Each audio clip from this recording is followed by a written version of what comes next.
Okay, let's unpack this. I think, many of us have this picture in our heads, right? When we think a Chinese person, maybe it's someone with quite distinct almond eyes, maybe a specific yellowish skin tone, straight black hair. But what if that single image, that picture we all kind of carry around, is just, Have you? well, a huge oversimplification, Yeah. like a misconception that totally misses just how incredibly diverse China really is physically?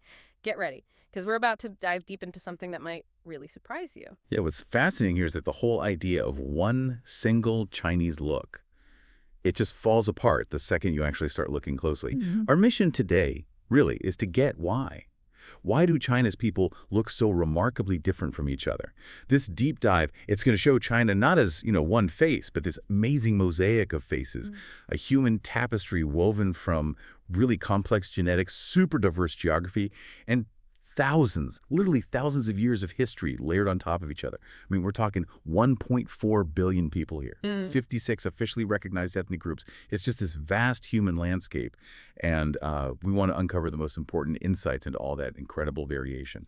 That's a really powerful way to frame it. A mosaic, not a monolith. So you've emphasized China isn't a single population. Just how deep does that monolith misconception run? And what's the first thing we need to grasp to sort of dismantle it? Oh, it runs incredibly deep, both outside China and sometimes even inside. Yeah. The very first thing to understand is that while the Han Chinese are the majority, yeah, about 92%, even they aren't one single uniform group. Not at all. The Han themselves have all these subgroups shaped hugely by where they're from, by region. It's kind of like saying all Europeans look the same. I mean, you've got Swedes, Italians, Greeks. I think. They all look quite different, right? Same idea, but maybe even more pronounced in China. Right, okay. And then beyond the Han, you mentioned those 55 minority groups adding this whole other layer of diversity.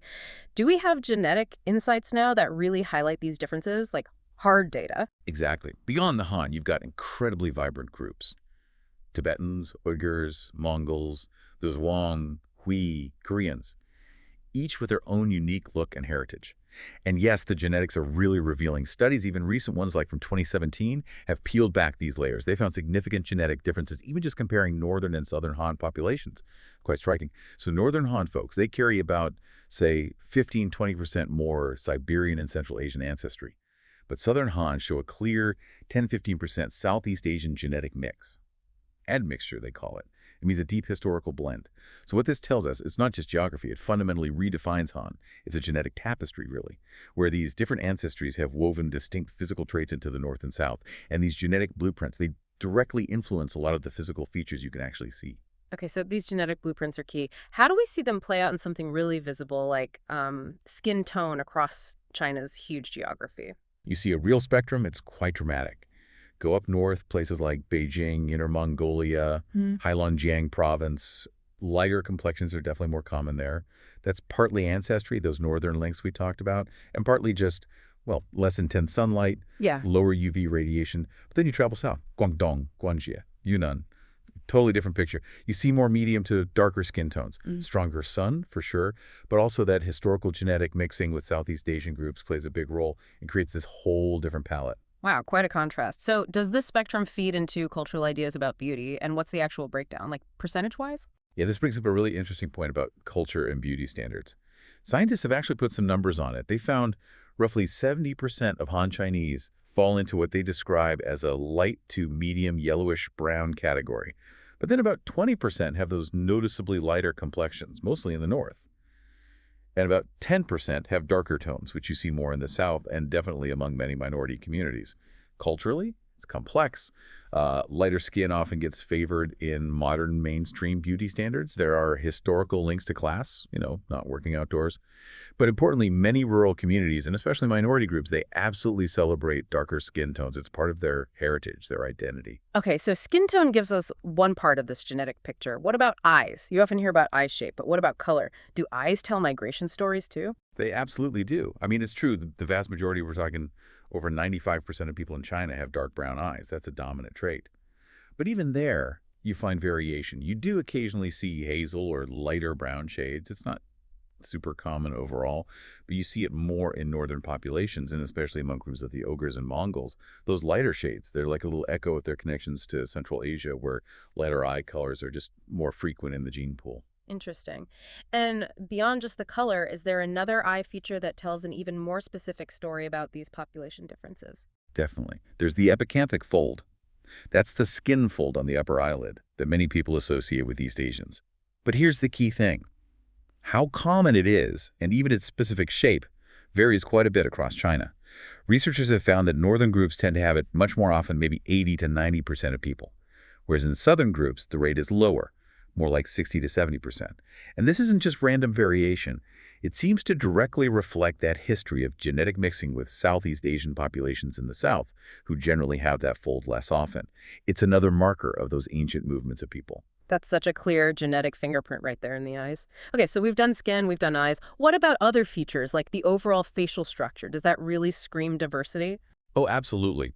Facial structure is, I'd argue, one of the most striking ways you see this diversity. It's where it gets really interesting. Look at Northern Han individuals. You often see features like maybe taller nose bridges, broader faces overall, and often those lighter complexions we talked about, traits linked to that Siberian and Central Asian ancestry. But then shift your focus to Southern Han people. You'll typically see rounder faces, maybe flatter or wider noses, and generally those darker complexions, features that align more closely with Southeast Asian populations. And I bet this gets even more distinct when you look at the minority groups, right? Can you give us some examples? How do their faces tell their specific stories? For sure. Take the Tibetans. They often have high cheekbones and sometimes wider nostrils. These aren't just random traits. They're seen as brilliant adaptations to living at high altitudes for thousands of years. More efficient oxygen intake, maybe. Then you have the Uyghurs in the far west. They often have sharper noses, sometimes those lighter eyes we mentioned, even different hair textures. It clearly reflects their position as a crossroads, mixing Central Asian and even some distant European ancestry. And the Mongols. Think broad faces, those very distinct almond-shaped eyes, often stockier builds, features really well suited to the cold, windswept steppes where they traditionally lived. Yeah. And what's really compelling is that science backs this up with numbers. Anthropological studies, like one from 2019, measured these things. They found actual craniofacial differences, meaning measurable differences in skull and face bones, like how wide your nose is or the angle of your jaw between northern and southern Han. We're talking differences of up to 12% in nasal width and 15% in jaw angles. These aren't just tiny, subtle things you might imagine. These are measurable, significant skeletal differences, all within the same ethnic label of Han. It really proves the Chinese look is actually a multitude of looks, and you can quantify it. 15%. That's Yeah. genuinely fascinating. Okay, so facial features tell a huge story. What about other things, like hair and height? How do genetics and maybe modern life mix together there? Yeah, it's a similar story of underlying diversity meeting other factors. Hair-wise, sure, black is dominant. About 80% of Han Chinese have that straight, coarse black hair that's often stereotyped. But you dig a little, you find variation. Around 15% of people actually have wazy hair textures. You see that more in the South and among some minority groups too. And about 5%, they might have naturally brown or even lighter hair shades. Again, that's most common out west, Uyghurs, Kazakhs, other groups with Central Asian links. Yeah. There was even a genetic study back in 2016 that links some of these differences to specific genes, like one called EDAR. It influences hair thickness, shape, even things like sweat glands, like a little genetic instruction manual. Huh, EDAR, okay. And height. That's something we know can change pretty fast with things like diet, right? Exactly. Height is a great example of genes meeting environment, especially in modern life.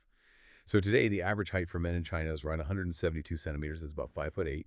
For women, it's about 160 centimeters or 5'3". That's from 2020 health data. Now, that's a big increase from the mid-20th century. Back then, men averaged maybe 164 centimeters. Urbanization, much better diets, huge impact. But again, you see these stark regional differences pop up. Men in the northern provinces, Heilongjiang, Beijing, Inner Mongolia, they average taller, maybe 175 centimeters. But down south, Guangdong, Guangxi, Fujian, the average is closer to 168, 169 centimeters. And that north-south height gap is not random. It mirrors those genetic patterns we keep seeing. Northern folks having more ancestry shared with typically taller Central Asians, and southern folks sharing more with generally shorter Southeast Asian groups. Okay, so we have all this incredible, measurable diversity: skin, eyes, face shape, hair, height. It's undeniable. Yeah. But it must create some tension, right, around that idea of a typical Chinese look because, as we said at the start, many outsiders still have that single image: almond eyes, yellowish skin, straight black hair. How does that clash with the internal reality? What's the discussion like inside China? Yeah, this definitely brings up an important conversation about identity and representation within China itself. So it's quite layered. Internally, there's, well, a debate. Some people might argue that the Northern Han look, lighter skin, taller, kind of represents the mainstream image. Maybe that's due to historical power centers or media portrayal is complex. But then others strongly emphasize that the Southern Han are just as numerous and have been incredibly influential throughout China's history. Their features are just as Chinese. And critically, you have minority groups who are pushing back more and more. They're demanding that their own distinct features be recognized and celebrated as part of the national tapestry, not just ignored or assimilated. The Uyghurs are a particularly sensitive case here. Genetics clearly show their unique Central Asian mix, but in official media or portrayals, they're often shown either looking very similar to Han Chinese, sort of assimilated, or sometimes they're just left out of the picture. And this sparks these really profound debates. Is China's physical diversity truly embraced? Or is it sometimes perhaps subtly suppressed in favor of a more uniform national identity? It raises an important question. Let's try to make this really vivid for a second. You used a great analogy in the source material, the train station. Imagine standing in a busy train station, say, in Kunming, down in southwest China. Paint us a picture of the people you might actually see walking by. Oh, it's an incredible scene to imagine. Right there in Kunming Station, you'd absolutely see it. You might see a man with really prominent high cheekbones, his skin deeply tanned from the sun, maybe carrying baskets clearly from one of the local ethnic groups nearby. Then, right next to him, maybe a tall woman, noticeably pale skin, sharp nose, speaking Mandarin but with a clear northern accent. Maybe she's there on business. And look over there, a Uyghur family moving through the crowd. You might notice some have hazel eyes or brownish hair, managing their luggage. And then maybe walking serenely past a Tibetan monk, his skin darkened by the high-altitude sun, a broad, warm smile, his robes distinctive. It's all there. That picture, that's such a perfect snapshot, isn't it? It's just stunning variation, all happening in one place under the umbrella of one country. It really shows how different people can look, even sharing the same nationality. And this must connect to a really rich emotional landscape too, right? How do people link how they look to their family, their roots? Exactly. That scene connects directly back to identity. For so many people, their appearance is deeply tied to family pride, to their regional roots. You might hear a northern family talking proudly about their tall son, seeing it as part of their strong northern heritage. Or maybe a grandmother down south just beaming with pride over her grandchildren's round faces, features that have been passed down for generations in their family and are cherished locally. It's very personal.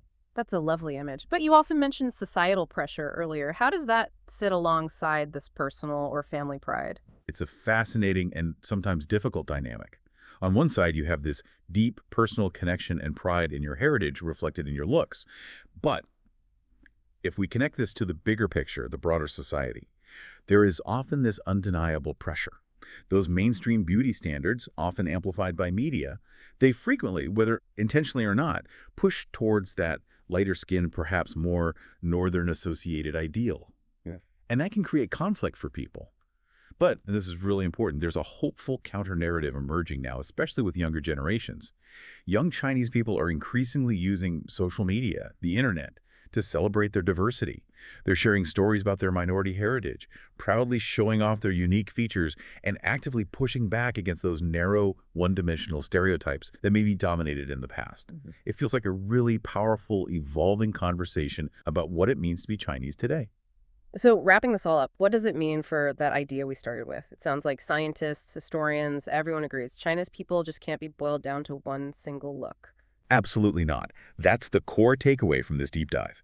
We've seen this enormous, undeniable range, from, pale-skinned Mongols on the steppes to darker-toned Dai people down in tropical Yunnan, from Tibetans uniquely adapted to the Himalayas to the Uyghurs who represent this incredible blend of East and West.